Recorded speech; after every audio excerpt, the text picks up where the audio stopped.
In position.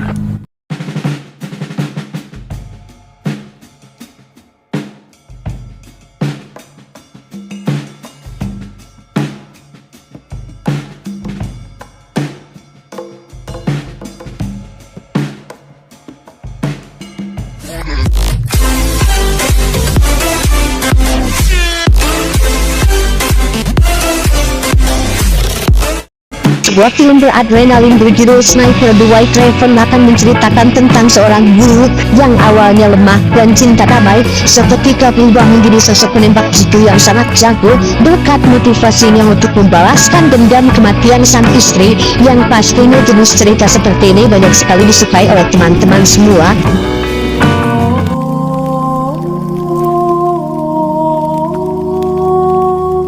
Berlatar di perbatasan antara dua negara yang sedang berperang, kisah akan berfokus pada pasangan suami istri yang memilih untuk hidup damai dengan tidak ikut andil dalam konflik. Ada Mikola dan Natasha. Mereka berdua tinggal di gubuk sederhana yang jauh dari pemukiman dan merasa sudah cukup bahagia tanpa harus ikut-ikutan perang yang tidak akan ada ujungnya.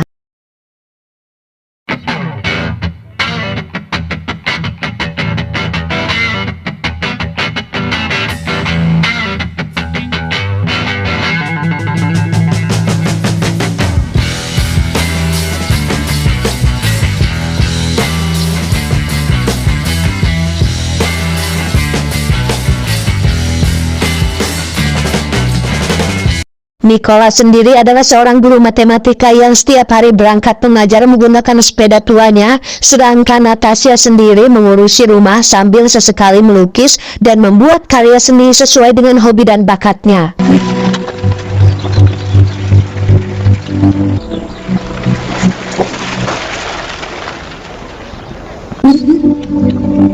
Good morning. Bloody clashes with the Burkett Special Police saw the killing of over They've even got snipers. Velocity is count. Saat mengajar, tak jarang Mikola mendapat perlakuan tidak menyenangkan dari muridnya akibat dirinya yang berasal dari negara sebelah, alias musuh dari negara ini, di mana Mikola yang sabar dan tak suka kekerasan pun memilih untuk diam ketika diperlakukan seperti itu oleh muridnya sendiri. We both know. You don't belong here.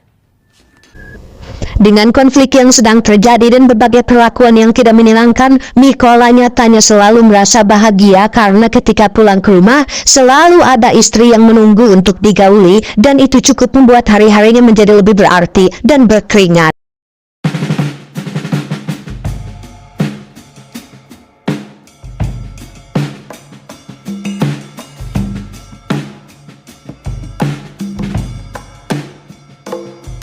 Keesokan harinya ketika akan berangkat mengajar, Mikola melihat dua tentara musuh sedang berjaga di jalan yang sering dia lalui, yang tanpa curiga sedikit pun, dan karena memang dia cinta damai dan tidak peduli dengan konflik yang sedang terjadi mau itu musuh atau tentara negara ini, Mikola tetap melanjutkan keberangkatannya, yang mana sudah sampai di sekolah, dia tidak menemukan satu orang pun di sana, dan setelah melihat berita di televisi, dikabarkan jika konflik perang ini semakin memanas dan para tentara di negara ini diturunkan untuk menghabisi mata-mata yang dicurigai telah membantu negara musuh memerangi negara ini.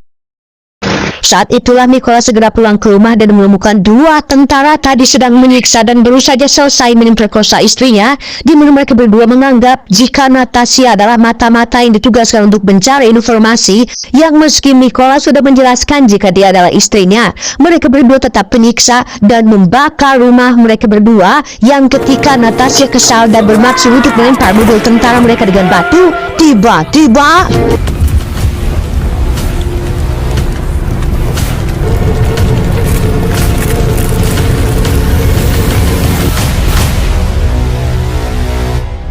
siang harinya, Mikola ditemukan dua tentara negara ini tengah tertidur tepat di samping jasad istrinya, di mana kedua tentara yang baik hati ini pun menggali tanah untuk menguburkan jasad Natasha, sedangkan Mikola sendiri nampak masih sangat terpukul dengan kepergian sang istri tercinta, yang di tengah puing-puing reruntuhan rumahnya, Mikola menemukan satu patung kayu buatan istrinya untuk dibawa dan disimpan sebagai kenangan-kenangan terakhir mendiang sang istri tercintanya.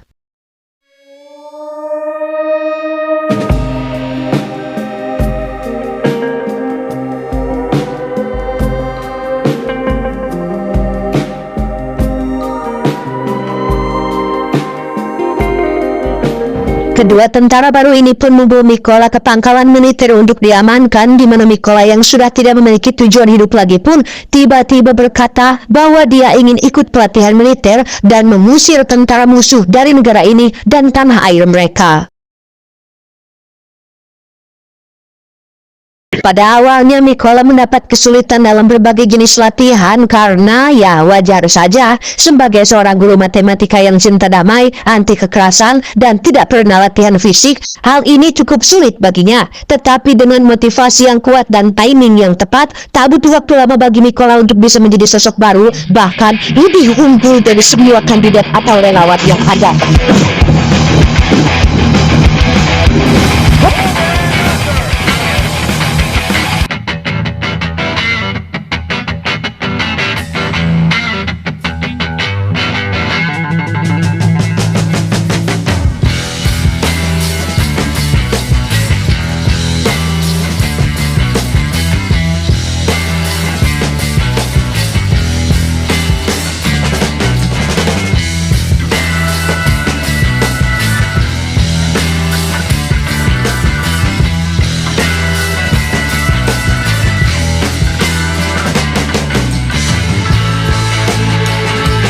Suatu hari, Pak Pelatih memberitahu bahwa pusat sedang kekurangan sniper di baris depan, di mana saat Mikola berdiri dan mengajukan dirinya, Pak Pelatih dan para relawan pun sempat ragu karena basicnya yang seorang cinta damai dan anti kekerasan. Namun Mikola yang sekarang sudah punya tujuan hidup yang baru pun berani melakukan sebuah tantangan atau challenge bahwa dirinya mampu membongkar pasang AK-47 hanya dalam waktu kurang dari 20 detik dengan mata tertutup.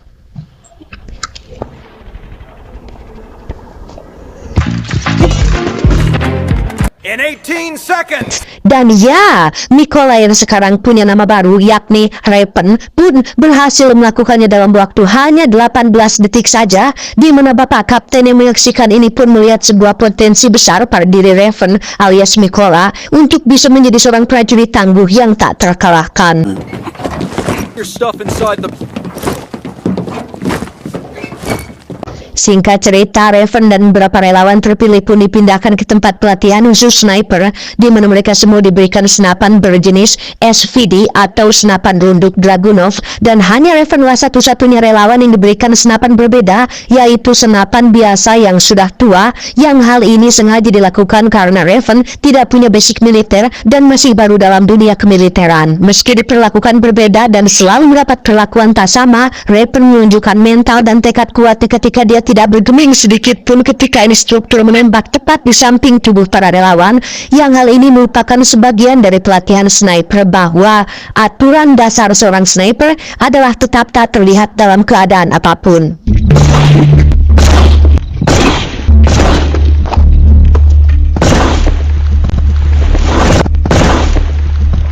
Dalam teori dan perhitungan, Raven jelas lebih unggul di atas yang lain karena seperti kita tahu, dia adalah guru matematika yang sudah terbiasa dengan hitung-berhitung seperti Jerome Pauline, sehingga sebelum Kapten menyelesaikan soalnya, Raven sudah bisa menyelesaikan jawabannya terlebih dahulu. 140 and 804.5. Not bad, Raven. Saatnya ujian menembak, para kandidat diharuskan menembak dalam situasi sulit penuh kabut, di mana saat yang lain menembak sesuai dengan instruksi, Raven tetap sabar menunggu dan tak kunjung menarik pelatuknya, di mana dia menunjukkan kesabaran seorang sniper sejati dengan menunggu waktu yang tepat untuk menembak dan... Code green! Raven, minus. Exam complete. I didn't shoot.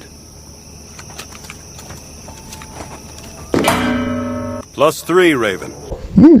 Raven akhirnya resmi diterima di kompi pertama sebagai sniper utama di baris pertama atau di baris depan, yang langsung dikirim dalam misi pembersihan tentara penjaga bersama kaptennya sendiri, di mana Raven dan tim harus membersihkan area tersebut supaya jalur warga sipil bersih dari tentara musuh yang berjaga.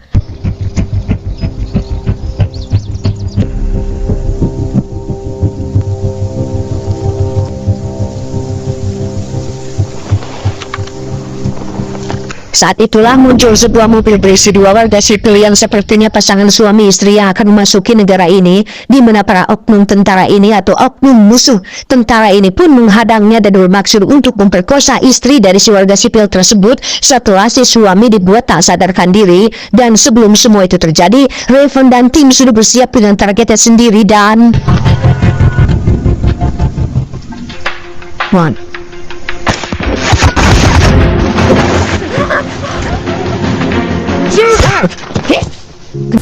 Congratulations on your first mission.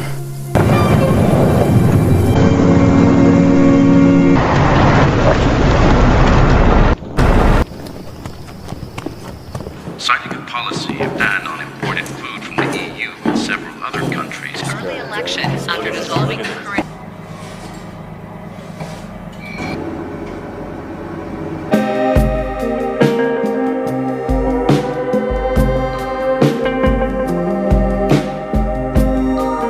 Di sisi lain, lebih tepatnya di area musuh, kita akan melihat dua sniper pihak Raven tengah berangkat perlahan di bawah terik sinar matahari, di mana tanpa sadar mereka berdua sedang diawasi oleh sniper musuh yang katanya terkenal sangat mematikan bernama Sam. Kita panggil saja Samsul. Ini bebumuknya yang rupanya sudah berjam-jam mengawasi dengan sabar mereka berdua dan sudah siap untuk menembak. Namun sebelum itu, Samsul merekam aksinya menggunakan alat perekam untuk sebagai kebanggaan atas kemampuannya yang hebat tersebut.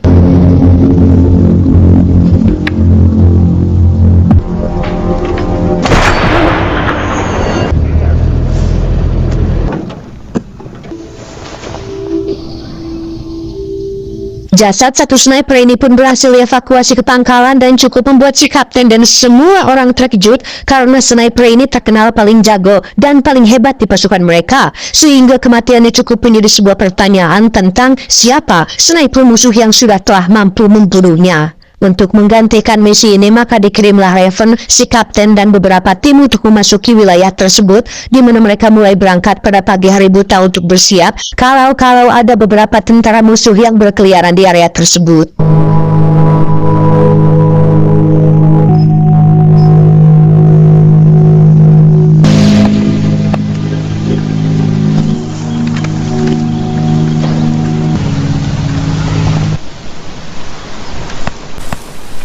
Plus.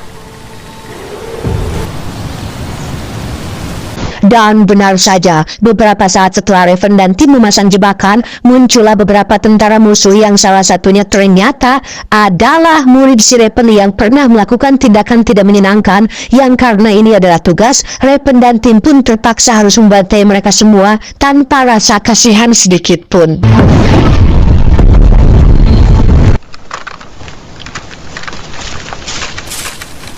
Who's Ivan? My former student from Horlivka. Setelah berhasil membantai pasukan pertama, Raven dan Kapten pun berhasil masuk ke pos pertama yang di situ mereka perlahan merangkak untuk mengawasi dua tentara yang sedang berjaga, yang setelah disidik-sidik, kedua tentara tersebut ternyata adalah pelaku yang telah memperkosa dan membunuh Natasha istrinya, yang mana saat si Kapten menyuruh Raven untuk bersabar dan jangan dulu menembak, hasrat dendam dalam diri Raven pun seketika menyeruak yang membuat jarinya tidak tahan untuk menarik pelatu.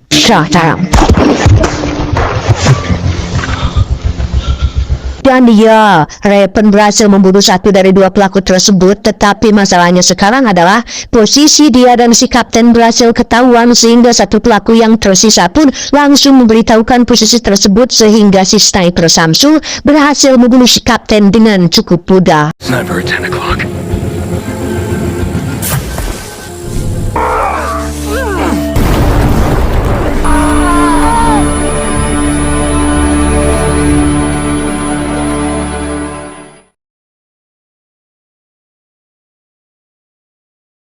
Kematian si kapten jelas membuat Raven semakin terpukul setelah kehilangan sang istri tercinta. Kini orang terdekatnya pun harus meninggalkan dia, di mana Raven nekat melakukan misi sendirian untuk menumbangkan dua sniper musuh di wilayah mereka, yang posisi tersebut cukup menyulitkan karena kedua sniper musuh sudah standby di posisinya masing-masing. Yang satu berada di dalam gunung kosong, yang satu lagi berkamuflase menjadi tumpukan sampah. Dan entah bagaimana caranya, Raven terlihat sudah berada di antara alang-alang sejak berjalan berjam-jam lebih dulu dari mereka berdua, sehingga ketika si sniper sampah bergerak mundur karena hayang gagal pengpelangan, Raven pun langsung menembaknya saat itu juga dan...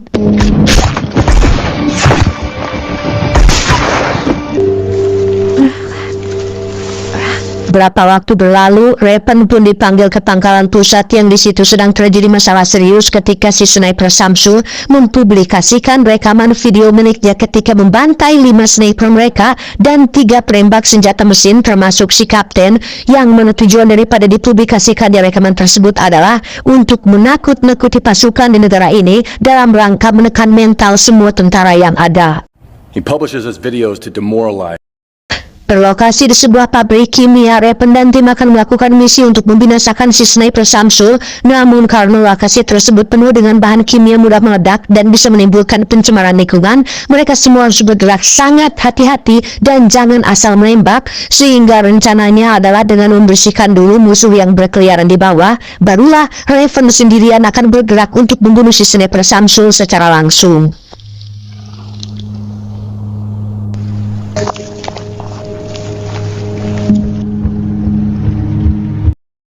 In position. Singkat cerita, mereka sudah sampai di lokasi di mana 10 sniper ditempatkan pada jarak aman untuk siap melindungi pergerakan Raven, sementara Raven sendiri akan bergerak masuk sendirian dengan membunuh beberapa penjaga yang tidak terjangkau, yang salah satu dari penjaga tersebut adalah pelaku yang telah membunuh Natasha yang kemarin tak sempat dibunuh, sehingga kesempatan ini sekaligus menjadi ajang balas dendam atas kematian istri tercintanya. Setelah Raven memberikan aba-aba, ke-10 sniper pun langsung membantai para tentara musuh yang ada di bawah, disusul dengan tembakan beruntun yang ditembakkan oleh satu pengalih perhatian, supaya si sniper Samsul tidak mendengar dan tidak menyadari jika pasukannya sudah tewas dan tak ada lagi yang akan melindungi posisinya dari bawah.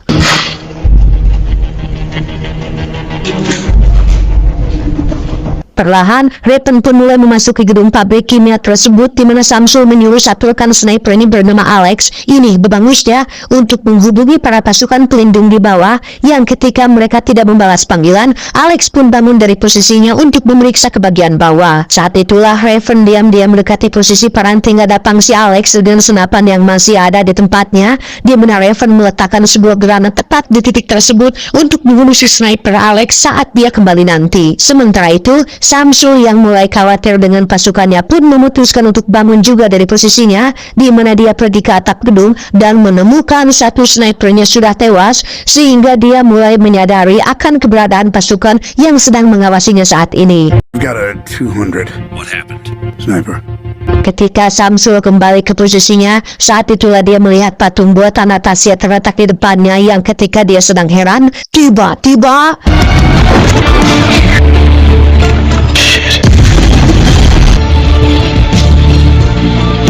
setelah Samsul dan pasukannya tewas, Raven langsung mengambil alih senapan milik Samsul untuk bersiap menyambut kedatangan pasukan bantuan, di mana saat Raven sudah menembak kapten mereka, ke-10 sniper yang berada di posisinya pun langsung membombardir pasukan ini dan berhasil membantai mereka semua dengan cepat.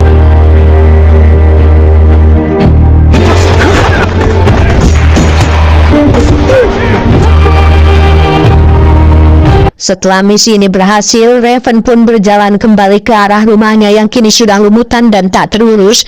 Di situ masih terdapat batu cinta damai yang sempat dibuat oleh Natasha, yang karena sekarang dendamnya sudah terbalaskan, Raven pun berjarak ke makam Natasha sekaligus untuk meminta izin untuk melanjutkan perjuangannya. Dan disinilah Raven sekarang, sebuah lokasi yang dingin di bawah hujan salju, di mana Raven akan menjadi seorang sniper handal dan profesional yang siap menembak siapapun dan apapun yang terlihat, tidak terkecuali bajing, cangkurileng, manukit, hayam tatanga, dan segala jenis objek hidup yang lainnya. Dan inilah Sniper The White Raven. Guide thy hand, O Lord. Pesan yang bisa kita ambil dari film ini adalah, perang adalah permainan yang bisa dimainkan dengan senyum di wajah, tetapi tidak akan ada tawa di hati. perang tidak pernah menjadi solusi abadi untuk masalah apapun. Ingat wahai para pemimpin, tentara sejati bertarung bukan karena dia membenci apa yang ada di depannya, tetapi karena dia mencintai apa yang ada di belakangnya.